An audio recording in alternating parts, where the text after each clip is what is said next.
Welcome to It's Open with Ilana Glazer. Okay, I just came off this conversation. I'm all fired up. When I have conversations like this with people who are in this work for human rights, whether it's pro-democracy or for women's rights or immigrants' rights or mental health for fucking everybody, as we sort through the painful, depraved reality we are all living through, surviving, finding times to thrive, there are points at which I feel, fuck, is this getting too dark? Are we reaching a point of despair for myself and you, the audience? But you know, if we can hold hands and look each other in the eyes and share this reality, we can actually work our way out of it. We're not working up against evil forces. We're working up against fucking people, annoying people, unwell people, but just people. And don't give me that shit about AI. It's just fucking software, okay? We are on a planet of human beings and we can get through this. You know, we just have to be down for the work. And what the fuck else are we going to do in the meantime? So my guest today is Reshma Saujani. Reshma founded Girls Who Code. Reshma founded Moms First. And she ran for Congress twice. And she just made a new documentary called No Country for Mothers.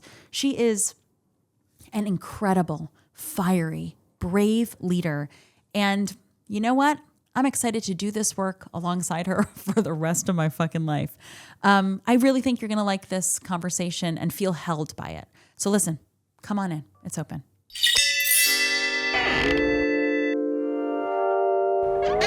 Reshma Saujani. So we're becoming friends and collaborators. I have all these things I want to talk to you about, but I first just kind of want to kick it off today saying I just feel so angry. I feel so angry at the situation we're all being held hostage in. Yeah, it's funny you say that. I was with some girlfriends this weekend and we were talking about the 62 million rape academy. And we're like, how are we having a conversation about a website called Motherless, where 62 million men have gone to watch and learn how to rape and drug their wives or partners? Like, are we really having this conversation right now? And it was just like, I think the fear, the outrage, the disgust, the disappointment that all of us collectively feel, like, I feel unsafe. That's right. And yeah, I just, something's got to give. Something's got to change. I feel angry, but it's like, it's more of this shield in front of my sadness and my terror. I really do feel unsafe as well. Mm-hmm. And this country has been unsafe for Black women and Black mothers. Yeah. And continues to be, and is unsafe for Native American women and mothers. Yep. And Latino and Brown and Asian and South Asian women and mothers. And white women and mothers. Yep.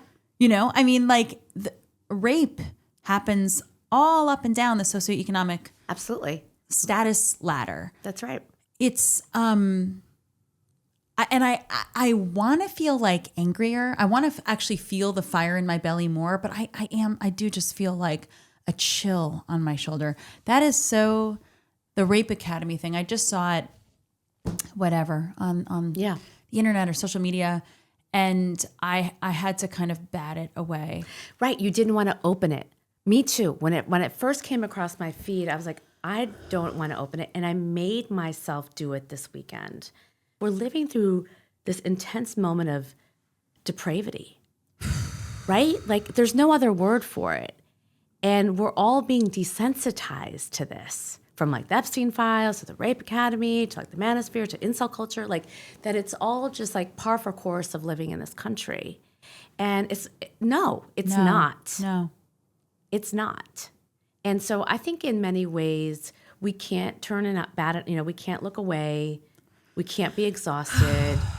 We have to actually be really vigilant and really understand what is both happening, how to make sure, I think in particular, this younger generation of young men don't think that that's okay, right?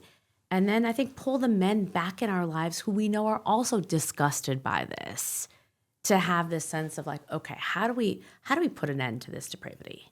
Yeah. Speaking of motherless, you have a film coming out. Is Yes. this your first film? Oh my God, yes. Maybe my last. Yeah, it's insane. But like you do have this real container now that people Yeah. can sit inside of, what it means to contemplate the United States being, here's the title, No Country for Mothers. That's right. That's right. And that motherhood has been designed to make you feel exhausted, to make you feel powerless, to make you constantly feel like you're picking between your job and feeding your daycare. Like that is actually the intention. It's like a feature, not a bug.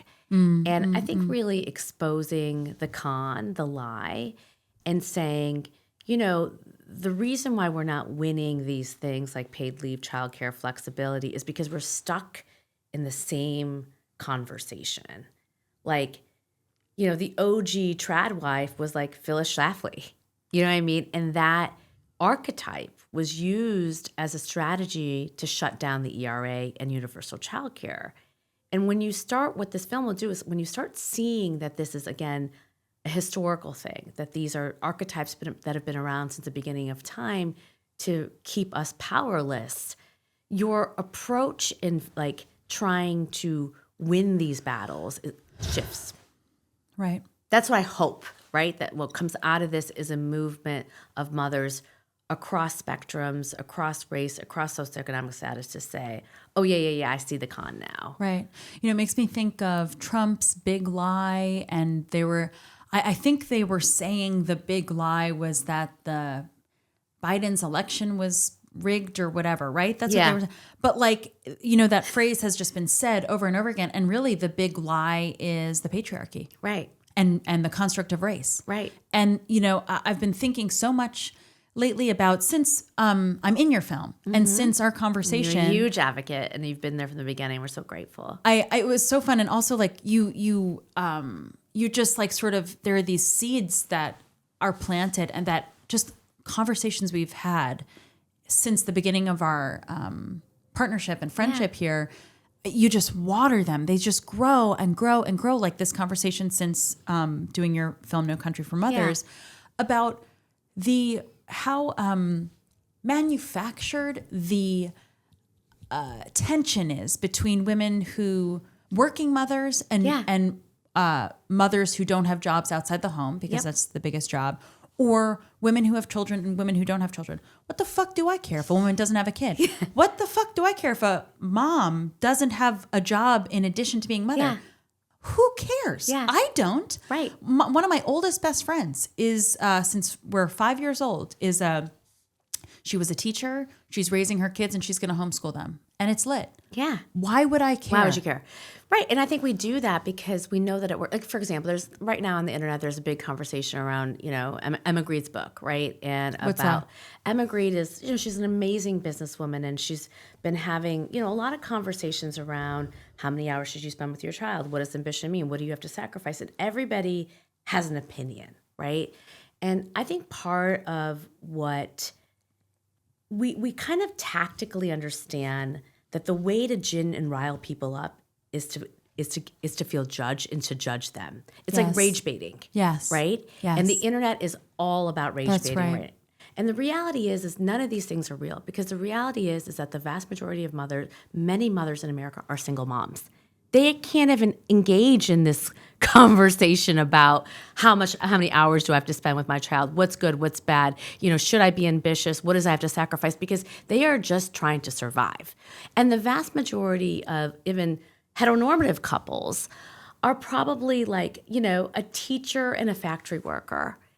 Or they remind me of my parents. My parents were immigrants and refugees when they came here.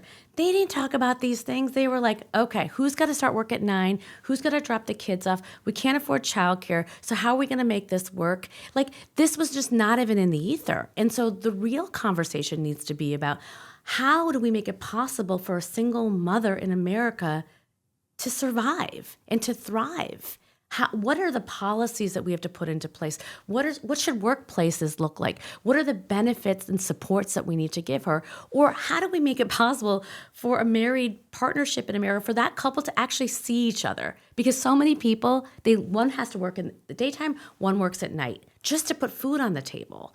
So how do we actually structure our society in our country to have healthy families? Like, to me, like, stop talking about this dumbass shit. Yep. Stop getting upset about it. Stop putting it out there. Like, just stop. And Right? it's just to steal people's attention. Yes. Like, that is such a creepy question to me. How many hours should you spend with your child? What are you talking about? This is not even reality, unless you're wealthy enough to have that choice. Correct. What are you talking about? Correct. And if you What? are having that conversation, it means you are wealthy enough. And that means you probably shouldn't be actually offering any advice. Because the reality is like, listen, I feel privileged. I am privileged. I have,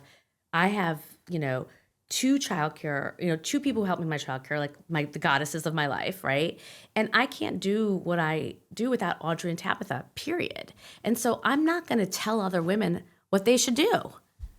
I don't have the business doing that, right? Yeah. Because privilege, class, to me is the biggest thing that is separating people. I can make different choices than my mother was able to make. Yeah. Period. And what I'm trying to do in honoring her and my family is actually create a world where she could have said, I can be anything and everything because I have the support and the resources, and it's not making me go broke or make choices because I don't. And that's to me, it's like, guys, let's have some fucking imagination here. Let's think about this differently. Let's talk about it differently.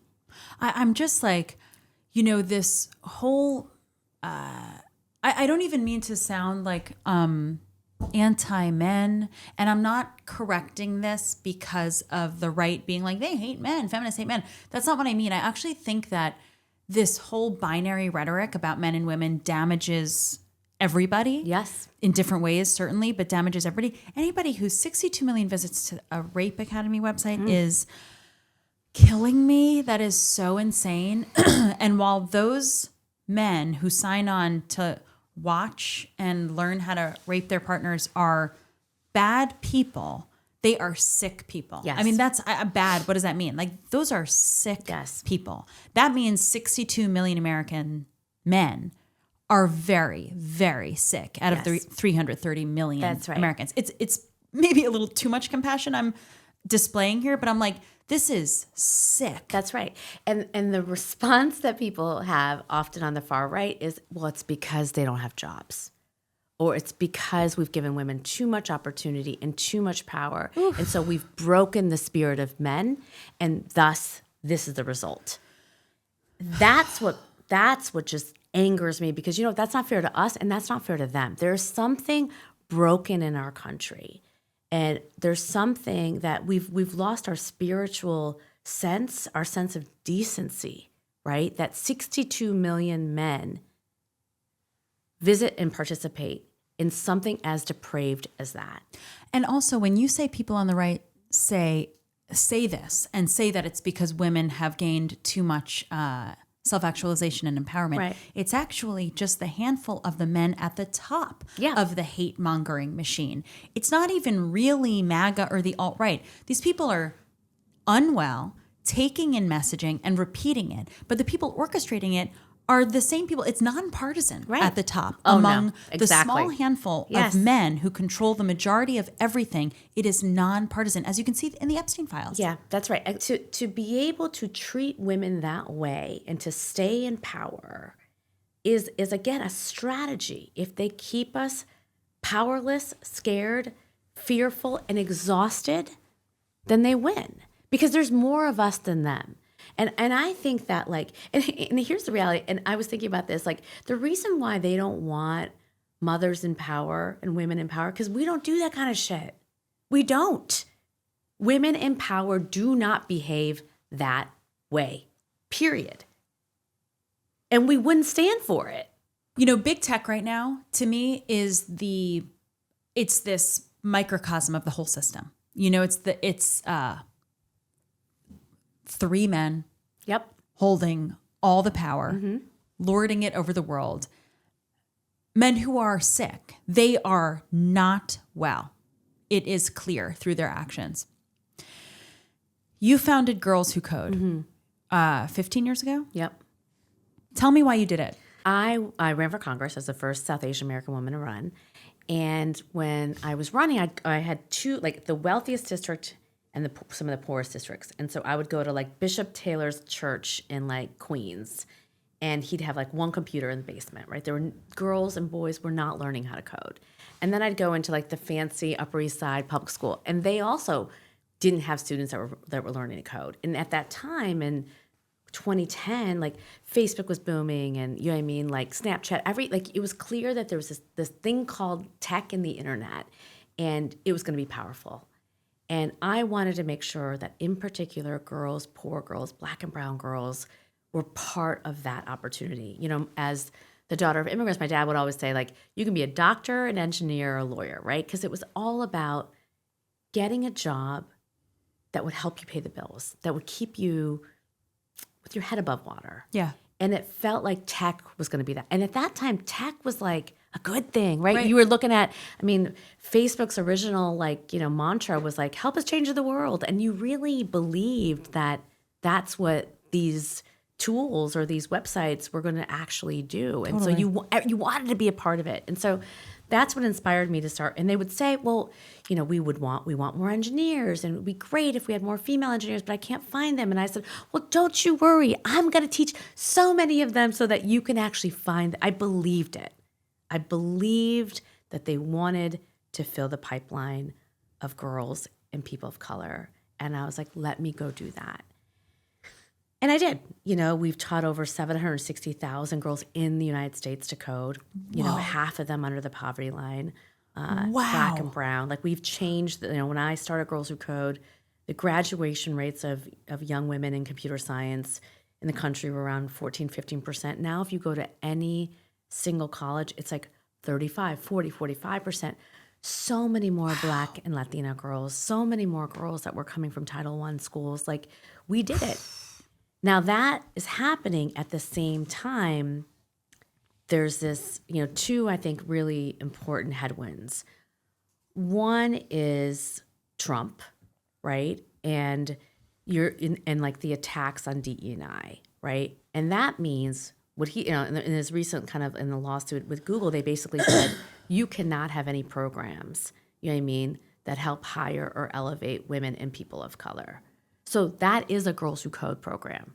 If you're a technology company and you have a program that's helping, you know, get more girls into the pipeline, guess what? That is what DE&I is. And why do they care? I mean, if you think about it, why do they care about it? Well, they care about it because they don't actually want a meritocracy. If you believe the problem with white men is like having too much female competition, too many Black and brown people getting opportunities, well, then you got to shut down. You got to shut that down. You got to make sure that universities don't educate Black, brown people and women. You got to make sure that technology companies like Microsoft and Google don't actually make an attempt to give those jobs and those opportunities. You got to shut down every single program.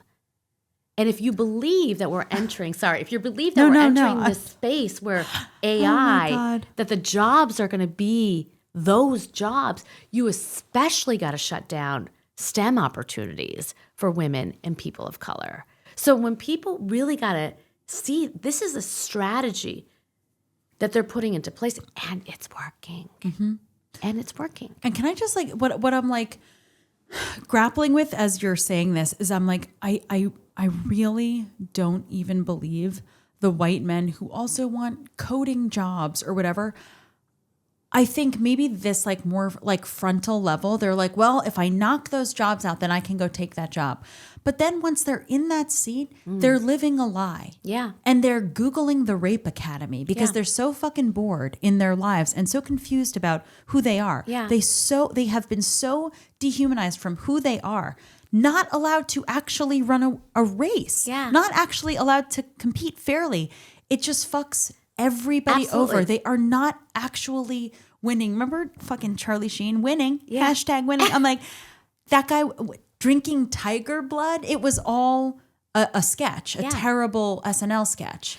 And, here's the thing. One of the things, by the time, Girls Who Code still has 40% of its teachers were men. And what we would do is we would embed programs inside technology companies and inside schools. You know what male engineers used to tell me all the time? They used to say to me, Reshma, thank you so much. Like, this was actually the first time I've ever worked with women and young women. So, like, to me, these programs are actually, because what we're talking about here is like disconnection. Right.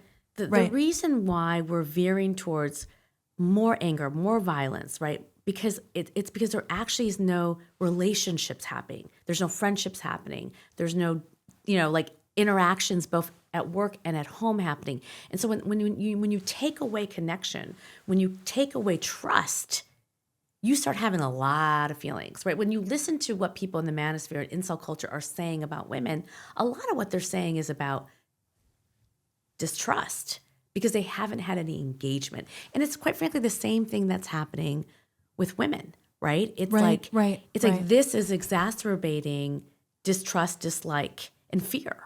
And that's happening on both sides. And so why, in many ways, DE&I is good, is because it facilitates human interaction. Right. Which then chills the violence. Yep. Diversity of thought and ideas, I've only seen that enrich everyone more. I've only seen synergy from that. 100%. And again, the other authoritarian stuff, it doesn't work unless you get rid of DE&I. My friend Stacey Abrams has been so eloquent on this. Like, you have to basically start by dismantling progress of the very people that you think are in threat to the kind of civilization that you're trying to build. You're referring to her 10 steps of authoritarianism, to authoritarianism. Right. You have to, and so people have to, and it's interesting, as Stacey was telling me, is that actually Americans have a more as they've been taking away women's conferences. The latest lawsuit from the EOC, Coca-Cola, was about saying that a women's conference was discriminatory towards men. Like, seriously? We got so many problems in this country. That's what you're focused on? Which also, I'm sure men are allowed at the event. Absolutely. You know what I mean? It's not like it's so sick. It's so sick. And like, I grew up going to Hebrew school and learning about the Holocaust. It's such a formula. It's such a framework. 100%. And it's just like a scapegoat. You know, it's just looking for a scapegoat. And no one's coming to save us. So here's the thing: is as much as we're now, I think it is important that people like you and I connect the dots for folks. Connect the Roe v. The minute we lost our reproductive rights, people saw us as less human. Because if you can't control your body, you really can't control anything. And I think the minute that happened in America, you actually that's what's led us from there to the Rape Academy. And all of these things in between, the SAVE Act, the getting rid of DE&I, the NASA taking off like female scientists all of it is interconnected. And so now here we are, right? And I think as women have these things have happened, we haven't risen up in the way that we need to. My point is, in this moment, the people that are actually telling the truth, bravery doesn't feel good all the time. Courage, and we haven't taught people that. We certainly haven't taught women that. Because you have to ask yourself, right? Like, where is the revolution? Because no one's coming to save us. We have to stand up and say, enough. And when we do, it's going to be done. And I do think we're reaching that point because, and as I now have like my friends who are not political, who are not like, are being like, wait a minute, what's going on here? Yep. Like there's a turning point that's happening. I mean, the thing that pisses me off so much right now is the algorithms. Like the algorithms that are like controlled by 5 to 6 companies, right, are actually making us hate each other. We don't want to hate each other. Like, why can't I very simply open up my app and Instagram and say, do not curate my feed? I know. Why can't I? I know. Why can't I just press a button?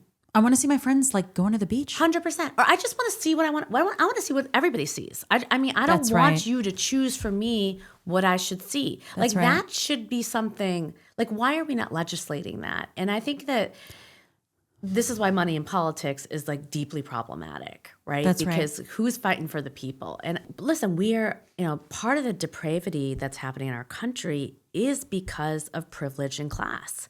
Like we have actually like had no, like you should be ashamed that you feel like you're a billionaire and you feel are more concerned with having to make more money rather than destroying our country. That's right. Like to me, there's an embarrassment, a shame that should come from that. Like, because I think it's like, if this country has given you so much to give you that much money, what are you doing to make the world a better place? No, it is so, they are so unwell. It connects to the Rape Academy to me because they are raping the country. They are destroying it. They are violating it. They are extracting from it. And they are hoping to leave it for a carcass to go to fucking Mars. Yeah. This is rape culture. Yeah. They are, this is, it's not, it's anti-creativity. Right. It's anti-humanity. AI isn't an invention. It's a median data set from all of our creation that we don't even realize we're fucking doing. Talking about connecting the dots. I do analysis. I do therapy multiple times a week.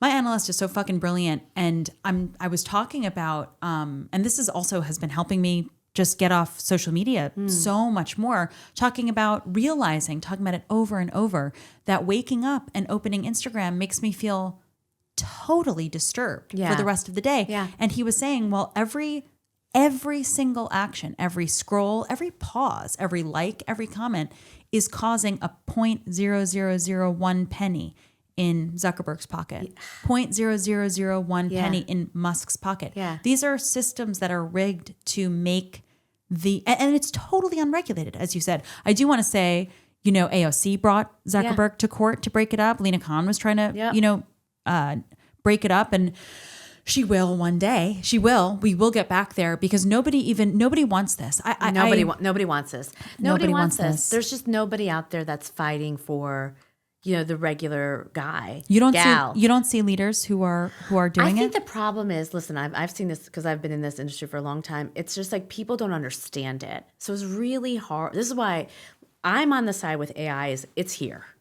And so like we're having this discussion about like, how do we get rid of it? You can't get rid of it. It's here. To me, how can I and you and the people how do we have access and how can we shape the platform? That's what I'm concerned with, because to me, it's very similar to what happened with Web 2.0. I mean, there's a reason why like 44% of Americans that make less than 30% still don't have access to the internet. 1 second. What's Web 2.0? Well, Web 2.0 was like the OG internet, right? Was like when broadband access came out.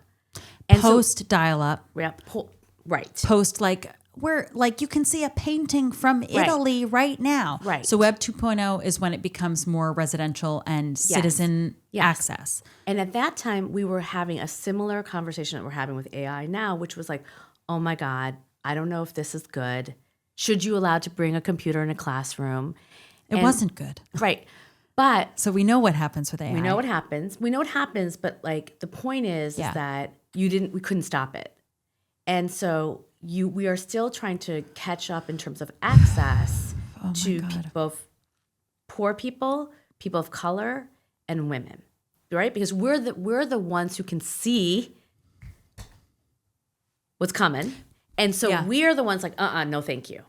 Right. But then it inevitably comes, right, and we're left out. And then it becomes about the diversity of ownership, such that it's not just continuing white supremacist, capitalist, racist, misogynist, patriarchal rape culture. Right. If it stays in those hands, then the tool stays that way, which it currently clearly is. Exactly. And like the example this is like something I feel like. God. And so then we don't become, so to me, it's like less about usage and now about creation, right? Like I want women, like for example, what we're doing with, Moms First and like paid leave. It's like we're built a tool so that every family can go to the government website and see if they're eligible. Like if you and I build tools on AI, those are the kinds of things we're going to do.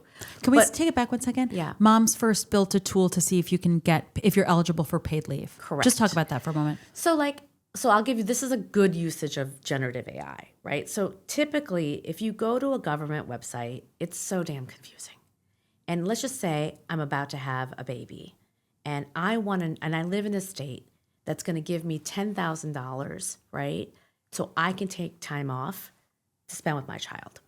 I go on the New York State website, and I work, you know what I mean? I work at at a pizza restaurant. I don't got a lot of time to be on the computer for hours trying to figure out whether I'm eligible. So I spend a couple of minutes, I can't figure it out, and I just give up. So I don't even apply. So that $10,000 that I'm due, I don't get access to. Generative AI is a good use case in making it easier for you to go on in a few minutes and it tells you. Convinced. Right? Okay. Reshma Saujani. Convinced. Okay. So we built this tool. Moms First. Your built this organization tool, built a tool. and now it's it's in every state you can use it. So How do you go to it? paidleave.ai. Very simple, right? Copy that. And so my point is like these are the kinds of things that we would build. Right. And so for us to be able to build those things, you have to have some experience, exposure, and comfort with AI. Pausing your regularly scheduled programming to offer you a great discount on a great product.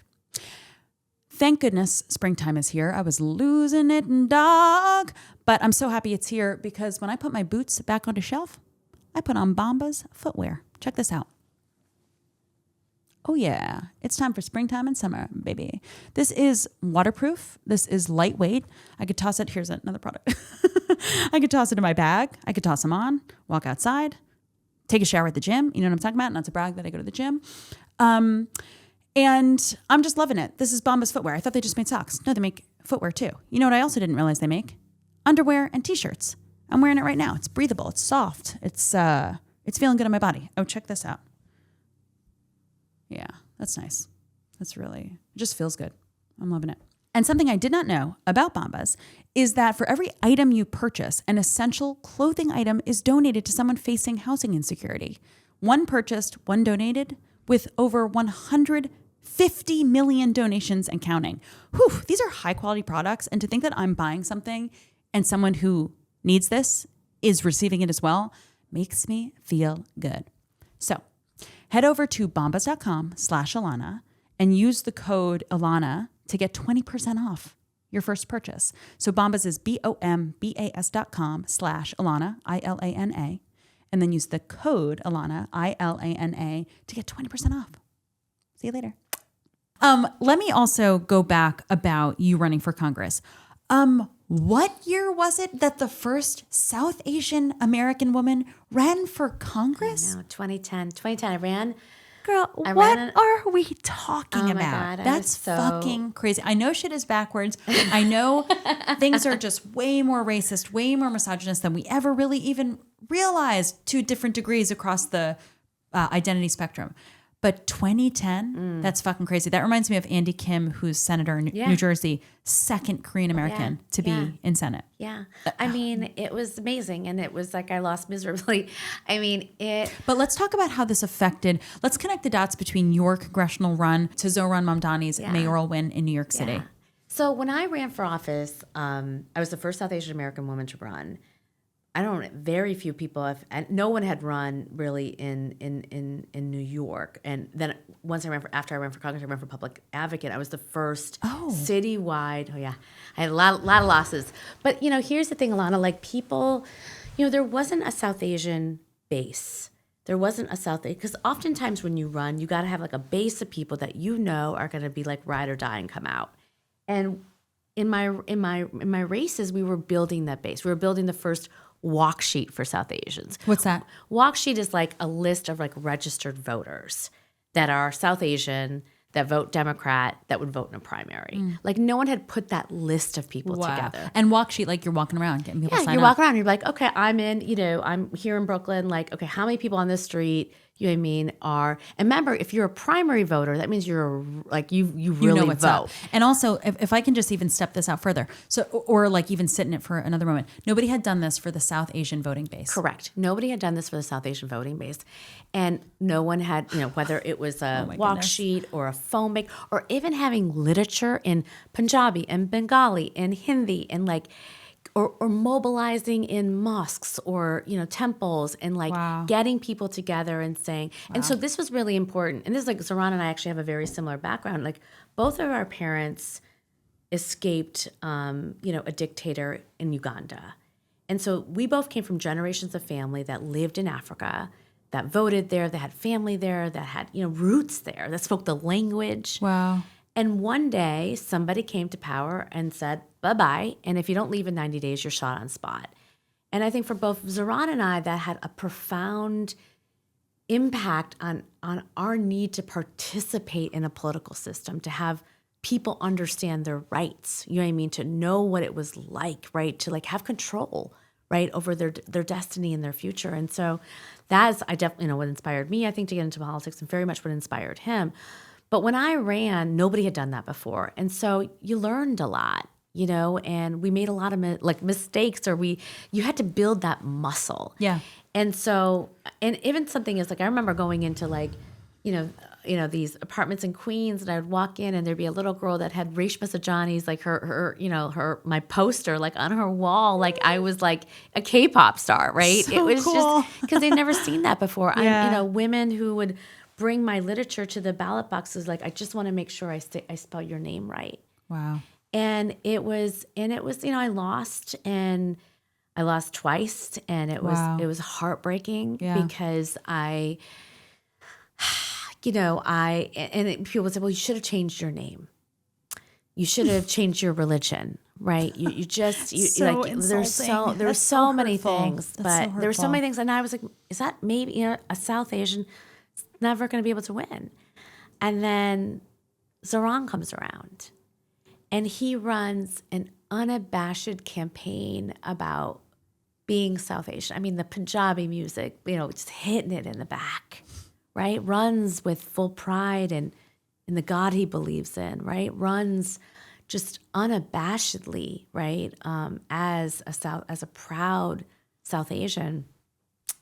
And I mean, I think I can cry right now thinking about it, because, for so many of us who had tried, it's like, we had to walk so he could run. Mm-hmm. And I see that as a gift, right? It's such a gift to be able to open the door for someone behind you, and then to just also watch, watch him actually, put into place like a policy that I've been fighting for, like childcare.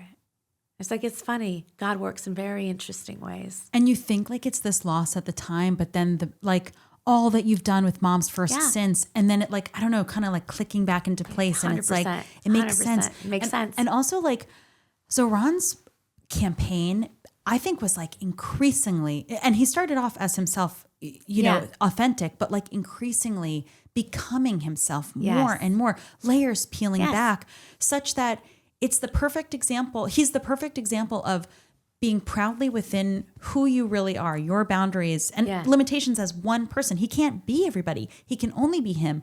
And, as a Ashkenazi Jew, the conversations about our inextricable, intertwined safety, Muslims and Jews, yes, that aside, coming from a different place and a different identity, I was prouder to be who I am, to see it modeled in someone. That's right. For me to see somebody be a proud, progressive Ashkenazi Jew, okay, that's great. Me too, I can do that. Totally. Yeah. But to see to be able to compare, almost like compare our notes and see somebody different from me feeling the same pride, it's so effective. It's so effective in mobilizing. Yeah, because, and I know that when I was right at Marianne, like, you cannot be what you cannot see, that wonderful quote. And I think the reality is like, for so long in my life, I was, I grew up in a suburb in Chicago, Illinois, one of the few brown families. My mother would wear her sari and her bindi and, make khichdi and dal and chapati and put it in my lunchbox. And all I wanted to do was be white. Just wanted to fit in. I just didn't want to be bullied at school or harassed at school. And why'd you name me Reshma? Why, and so I think in many ways, kind of getting to this point now where you actually are celebrated for being those things, people want to learn about your culture, your religion, your food. It's such you feel free. And it's so sad, Right now, what you see happening, with ICE is that, again, they're trying to put people back in the closet, put them back into their shadows, put them back into feeling fearful or embarrassed or scared. And it's just, to see this happen kind of in my lifetime is just devastating. It's so volatile because it's more celebration of diversity and then true execution of diversity. 100%. I mean, I remember most recently I was taking my dad to a Bears game in January, and we're like, get in the car and we're driving, and he like pats his thing. He says, "No, beta, wait. I don't have, I need my wallet. I need my ID." And I said, "Dad, you're fine." He said, "No, ICE will be there, and I need my wallet. Go back."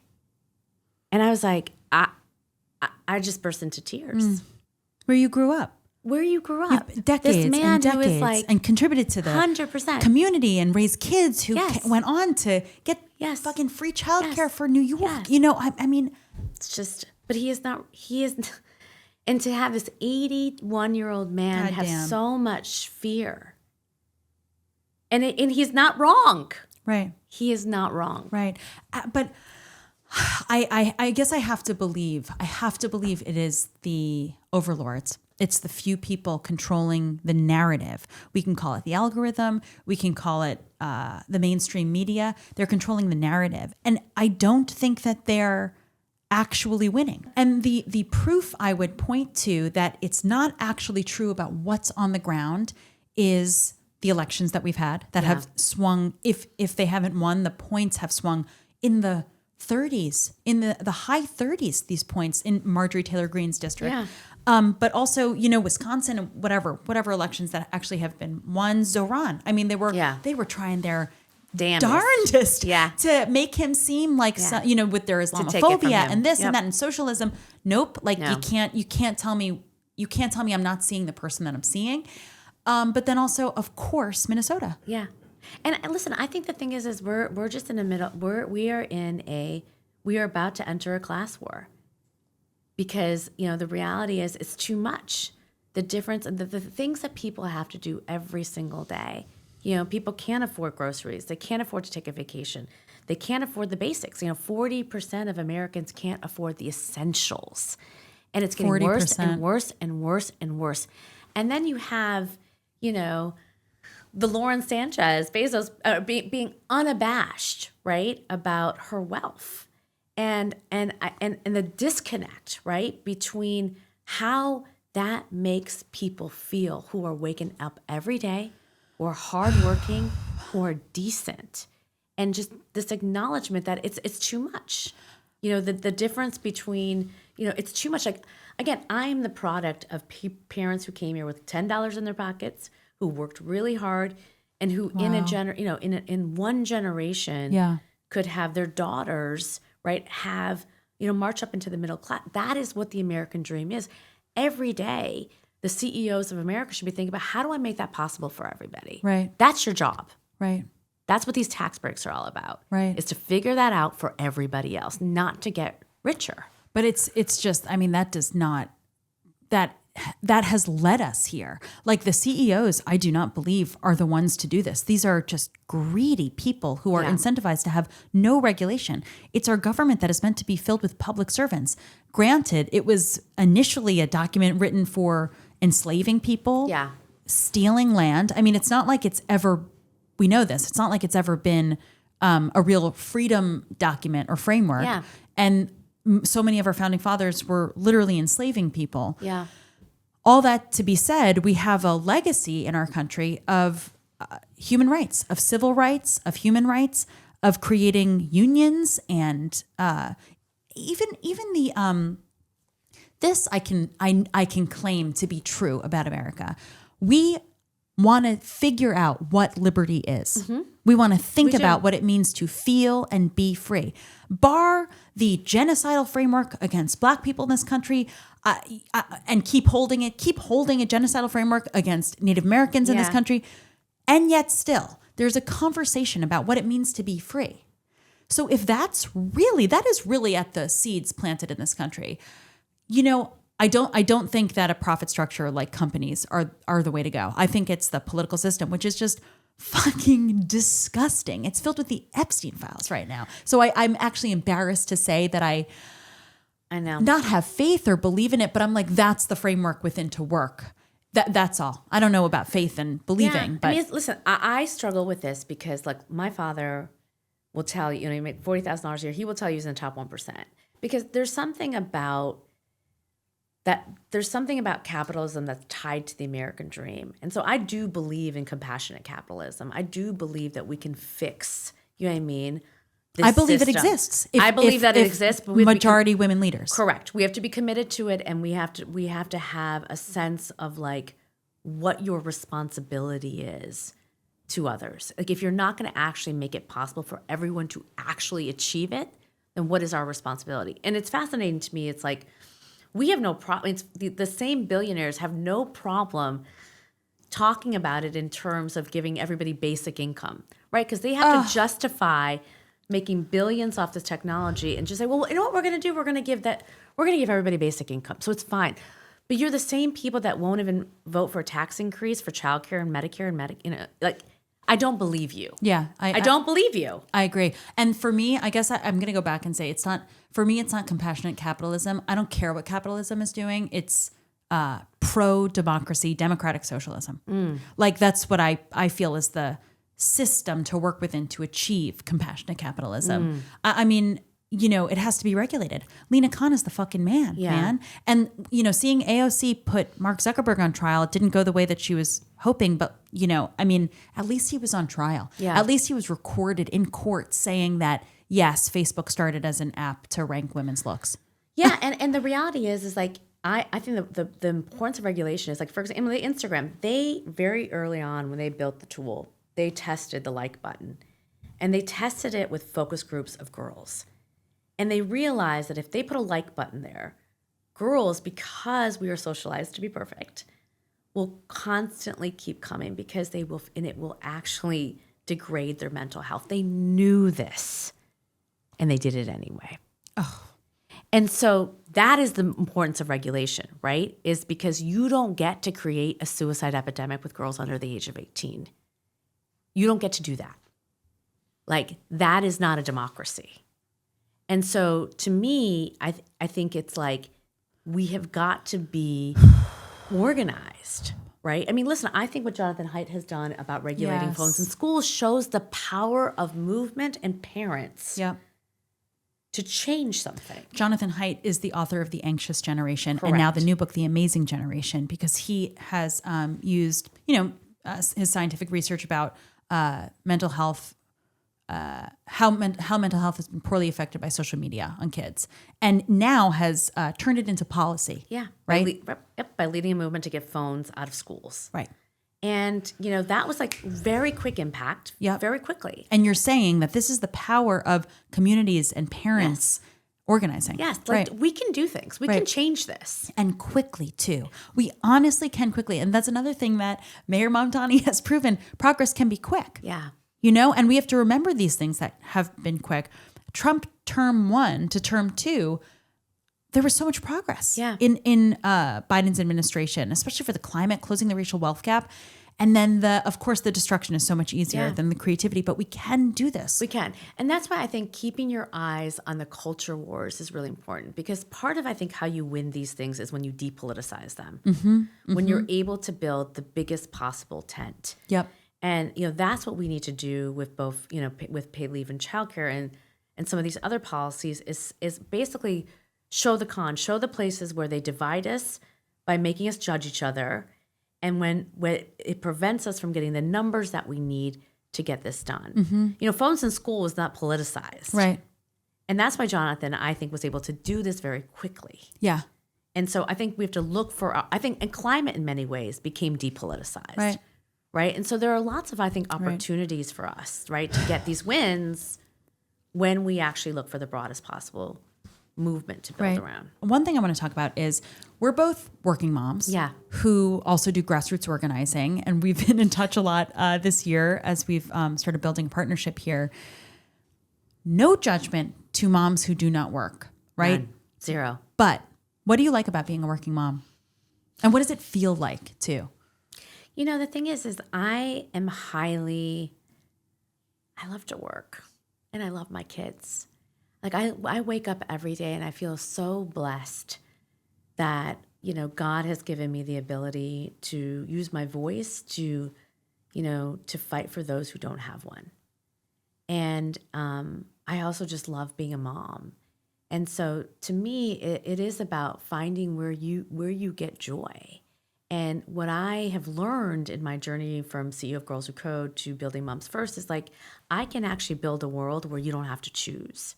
I can build a workplace where all the moms that work for me, or even the non-moms that work for me that are taking care of their elderly parents or caregivers, can actually feel like they can live.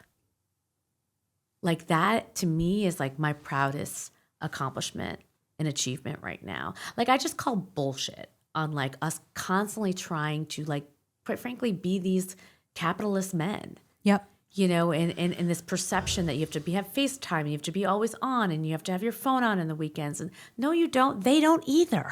Right. Some of those men are the laziest men the ones that are telling you to come back to the office are the ones who are the laziest people I know. And I'm also like, girl, get a hobby. You know what I mean? If you don't have a family or whatever the fuck, get a hobby. Yeah. Stop working. It's ugly to never be able to stop working. It's ugly to not be able to draw the line and take pleasure for yourself. It's turn weird. it off. It's weird. Yeah, to turn it off. You do so much work for moms and women, but I wonder, given the chance to talk to women younger than us, the generation younger than us, Gen Z, well, what do you say to them about how to survive this world and eventually thrive? What I say to them is like, I really want them to be courageous and brave. And I think part of being brave for me means I got to do things because it's the right thing to do and not because I care what people think or will say. And that means you have to open yourself up to attacks and to it not feeling good. And so that's why, to me, how do you at the earliest possible ages unleash women from that, who have been so programmed to do everything for everyone else besides themselves? Sometimes, I remember when I was that age, I didn't even know what I liked, what I wanted, because I was so programmed to just care what other people thought and to not do anything that was going to draw out of the lines. And so that has been like a journey that I've been on to like free myself, to figure out, what does Reshma want? What do I like? What do I want to say? What do I want to be doing? And I think once you find what that is, that's when you're in flow. You still feel you're on that journey? I still feel like I'm on that journey. I'm closer than I've ever been, but I still feel like I'm on that journey. I mean, listen, I recently went to something called Hoffman Institute and did 9 days of just like intensive work, I think, to really, again, go back to, part of what I really struggle with, Ilana, is like, I never think I'm good enough. I never think that, like, even if you ask me, gosh, don't you feel like you've achieved so much? I'd be like, no, I haven't. Right. I genuinely have to, and part of that is being raised as an immigrant, being raised as a brown woman, like being raised, like, again, in so many different, I think, in a moment in time where you are constantly not meant to feel like you are worthy or good. And so I have to find that within. And so that is like a journey, you know what I mean, that I'm on, that I'm closer to, but I have to do a lot of work on. I think that's like just always like so effective for women communicating to each other, that it's programming that we still are, still deprogramming. People see, especially as a comedian, it's like I'm creating joy and laughter. And my character, Ilana Wexler on Broad City, was so confident. And so when I talk to women about not being confident or still deprogramming it and still working on myself, it's like surprising to them because we idealize each other. I do this with you, where I'm like, oh, Reshma's got it all figured out. She knows exactly what, because it's just doing the bidding of the minority in the majority of power who wants us to be against each other. Exactly as you're talking about in No Country for Mothers. It's like I'm doing the hate mongering for them by saying, well, Reshma's better than me. She does it like this. I if only I could figure out how to do it the way that I imagine you do or something like that. I think it's really valuable to admit, like, you know, and especially with social media, we have this like very literal fake front that has nothing. It's virtual reality. It's not reality. So, you know, we convince ourselves that it's reality, because why the fuck would I be spending time on this stupid thing? So it's just valuable to hear you say that. Yeah. And I think one of the reasons why I feel so connected to you, my spiritual coach always says, go find your mirrors. And, you know, it's interesting. I think for so long, I needed the accolades, the credentials to make me feel like I was smart enough and I was good enough. And those accolades and credentials, you get them when you are behaving, when you are a good girl. And right now, I am absolutely in my misbehaving stage, in my truth-telling stage, in my anti-elite stage, in the moment where I do get asked to do far less speeches because they don't know what I'm going to freaking say, right? I don't get the awards, right? Because, like, let's be honest right now, everyone is afraid of saying anything that is going to piss Trump off. And I'm the lady who asked him the question that really pissed him off. And I'm going to tell the truth, and you're doing the same thing right now. So for me, where I know that I am doing the right thing is like the DMs that fill my life, the women who stop me on the street and who say, thank you for seeing me. I mean, in all, like this, like in this, I can feel this like sense of intensity and emotion, because sometimes you're like, oh my God, and my coach always tells me, like, there's always a price you pay for telling the truth. Gandhi paid a price. Mandela paid a price. Anyone, Colin Kaepernick paid a price. Anyone who has told the truth has paid a price. Mm-hmm. You know, when you were saying earlier that you would say to young women, be courageous even if it doesn't feel good, it's like I would say it feels good in a different way, because you can be paid and you could have a, I don't know what, you know, billionaire CEO who doesn't pay their employees well take you to dinner and it doesn't feel good. It doesn't feel good. It feels fucking weird. It feels unsexy, and it's not fun.